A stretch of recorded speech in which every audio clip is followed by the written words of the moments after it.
पुण्य का फल भोगोगे तो करना ही पड़ेगा, और पुण्य के फल को भी छोड़ के चलो दोगे तो पुण्य पीछे पीछे दौड़ेगा। धन्य भी योगेश्वर जिन्होंने चक्रवर्ती जैसे पद को छोड़ करके चल दिया, और मालूम छोड़ा चक्रवर्ती का सिंहासन और लग गया समोषण का सिंहासन। भगवान शांतिनाथ जयवंतो, कुंतनाथ जयवंतो, अरे नाथ जयवंतो, चक्रवर्ती का सिंहासन छोड़ा, समोषण का सिंहासन लग गया। क्या है तनसागर जी, पीछे देख रहे हो, तुम्हारी सली गली मतारी एक बार रूखी रोटी खिलाती थी, बेटा छोड़ के आ गए तो पूरी दुनिया की माँ तुमको बेटा मान के खिलाती है।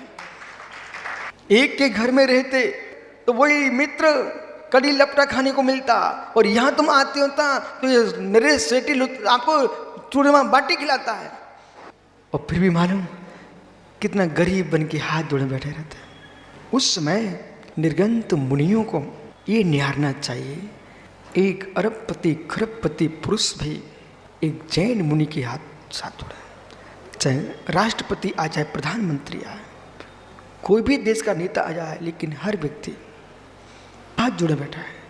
बेटा उसमें निर्णय करना, ये तुम्हारे तन के हाथ नहीं जुड़े हैं, तुम्हारे मन के लिए हाथ नहीं जुड़े हैं, आपके रत्नात्रय धर्म की विशुद्धि के लिए हाथ जुड़े हैं।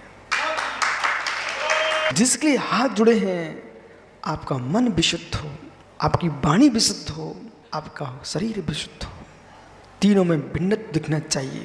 जैन मुनि के अंदर व्यापारी नहीं दिखना चाहिए, जैन मुनि के अंदर भिखारी नहीं दिखना चाहिए, और जैन मुनि के अंदर मेरे मित्र नौकर नहीं दिखना चाहिए। एकमात्र निर्गंत के सामने अरहंत अवस्था दिखना चाहिए।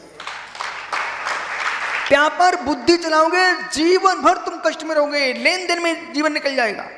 जैन मुनि का जीवन व्यापारी करने, भाषा बदलना चाहिए। भिखारी भी नहीं है कि दे दो, जब कोई पहुंचे दे दो। लोगों ने राजेश भैया जाना बंद कर दिया, विश्वास मानिए। जहां जब भी पहुंचे दे दो सब चलने लग गया ना, लोगों ने, सज्जन लोगों ने निर्मल भैया जाना बंद कर दिया। बोले कितना दूं, घर चलाऊं कि नहीं चलाऊं कि तुम्हें ही दे दो। निर्गंतों की भाषा भिखारी की नहीं होती है, निर्गंतों की भाषा व्यापारी की भी नहीं होती है कि 5 रुपए की मूर्ति है 10 लाख में बेच रहे हो। अरे व्यापारी की भाषा है ये, जैन मुनि की भाषा नहीं है। भिखारी भी नहीं होते, व्यापारी भी नहीं होते हैं, नौकरी भी नहीं कर रहे हो कि तुम मुनि बन के ऐसा नहीं कर रहे हो किसी का कि हम मुनि बने हैं इसलिए मेरा सम्मान बढ़ाओ। तुम नौकर हो क्या? न जैन मुनि नौकर नहीं होता, भिखारी नहीं होता, व्यापारी नहीं होता।